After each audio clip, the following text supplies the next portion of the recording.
My name is Daniel Gustafson, and I was FAO representative in Kenya from the beginning of 1998 until almost the end of 2002. And it is a real pleasure, it's a thrill for me, in fact, to talk about the accomplishments of those years and to pass on a message to the current staff. That period, as you can imagine, 98, starting in 98, up almost to the end of 2002, was the last period of President Moi leading up into the elections at the very end of 2002 of President Kibaki. It was, I think, a particularly productive period for the office. It has been, I'm sure, since then also. But there are a number of things I think that we can all be really proud of that came out of those years. The most notable, I think, of those achievements was that it was really the start of the period of farmers' field schools. In just the year before I arrived, there had been the training of the four initial trainers who are all still very active. I'm sure all of you know them. And when I arrived, we had 9 farmers' field schools mainly in Western Kenya, and they were just phasing out.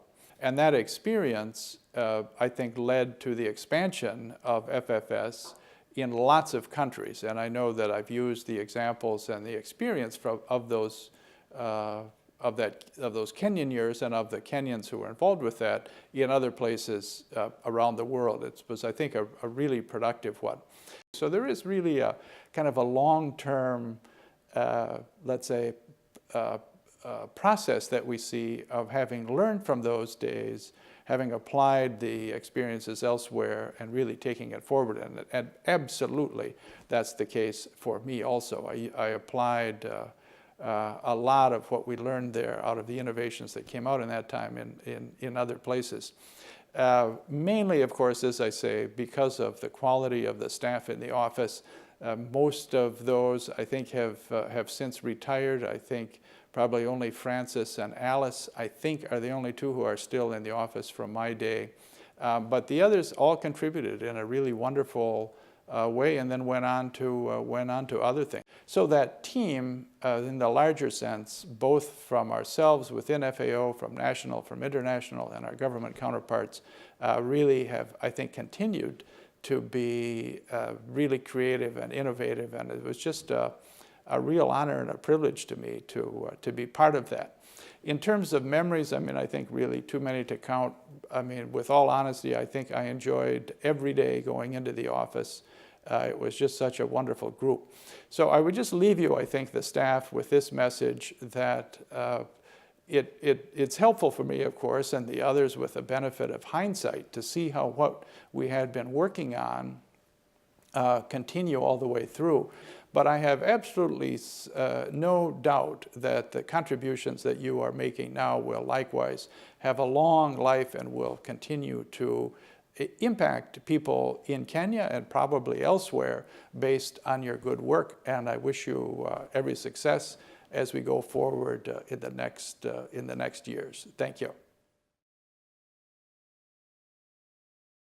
My name is Castro Caminada, and I was FAO representative in Kenya from 2006 to 2010.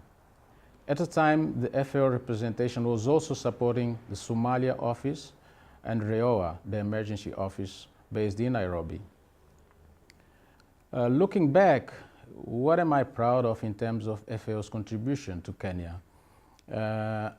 In 2006-2007, there was a major drought going on in the region and also in Kenya. And we realized that in Western Kenya, there was an irrigation scheme with considerable potential being managed by a cooperative. The scheme even had a rice mill, but it was idle. It was almost like a ghost town. There was nothing much going on, yet there was water available. So through a TCP intervention, basically supplying seeds and fertilizers, in one season, we saw a major transformation in the Aero village. And all of a sudden, we intensified rice production. Most of the farmers contributed 10 bags to a revolving fund. They started selling the rice and really buying assets. We saw even traders coming all the way from South Sudan and Uganda to Aero to buy rice. And it was very interesting to see such a huge transformation in a community through just one season's intervention in what was really a modest investment through a TCP. In 2008, at the height of the food crisis, FAO responded with a program to support livestock development. This program had activities ranging from dairy information systems, where we used radio in a very effective manner, alternative feeds, and also supporting developing market infrastructure for livestock. Yes, I have very fond memories of my stay in Kenya, both from a professional point of view and also personal point of view. To the team, I would say today the team must be a much changed team. It must have grown and so did the program. But I think there are still some members of the team that are present, and be mindful that FAO's important mission in support to Kenya's development depends on a strong and committed team. Wish you all the best. My name's Dan Rugabira. I served in Kenya as a FAO representative from July 2011 to July 2013.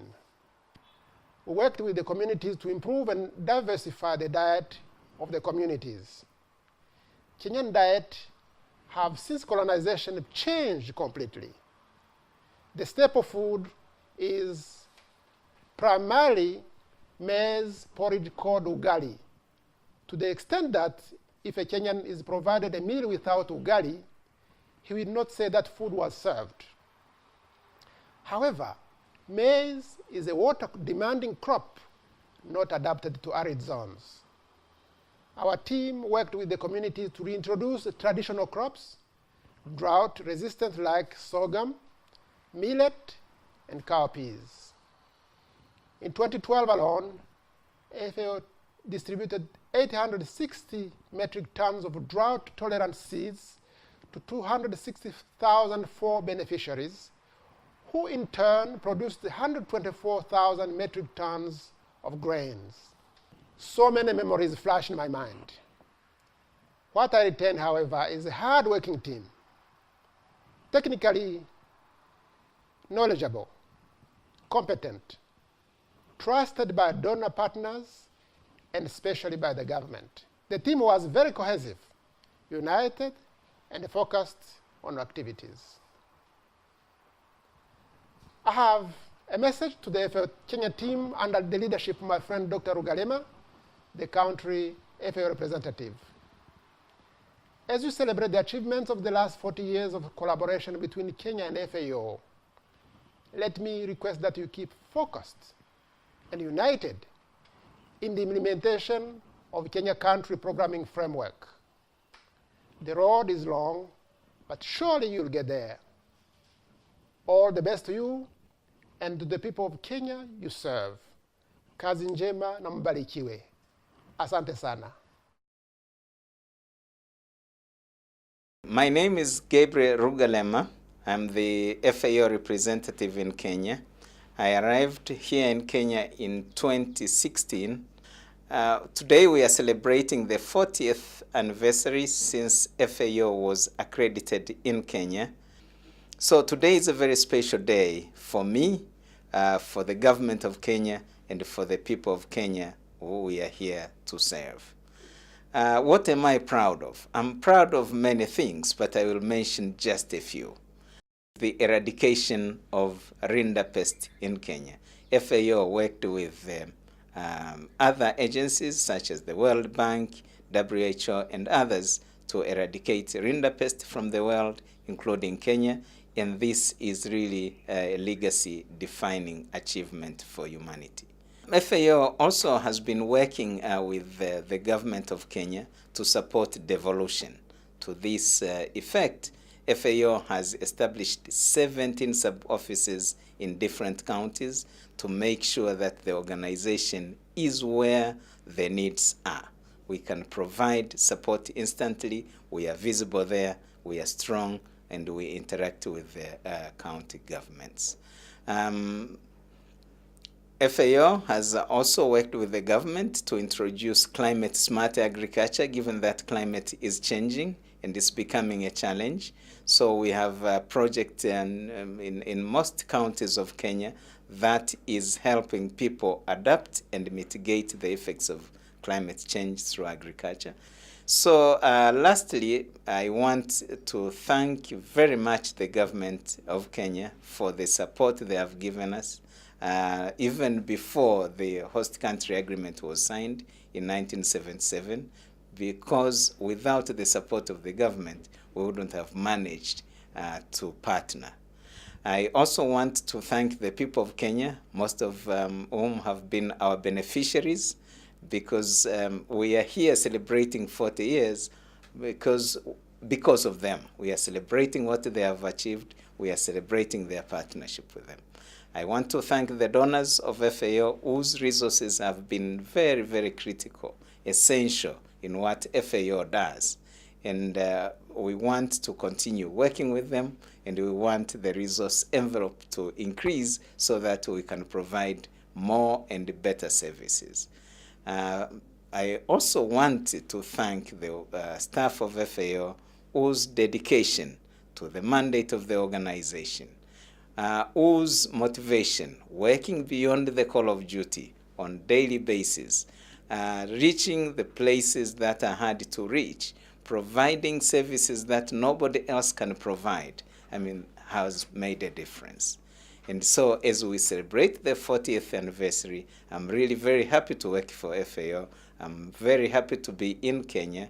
I know that Kenya still is food insecure, but together we can bring Kenya to where it can be food secure, and agriculture can play a very important role in employment of the young people and providing food, nutrition, income, and employment. Thank you very much.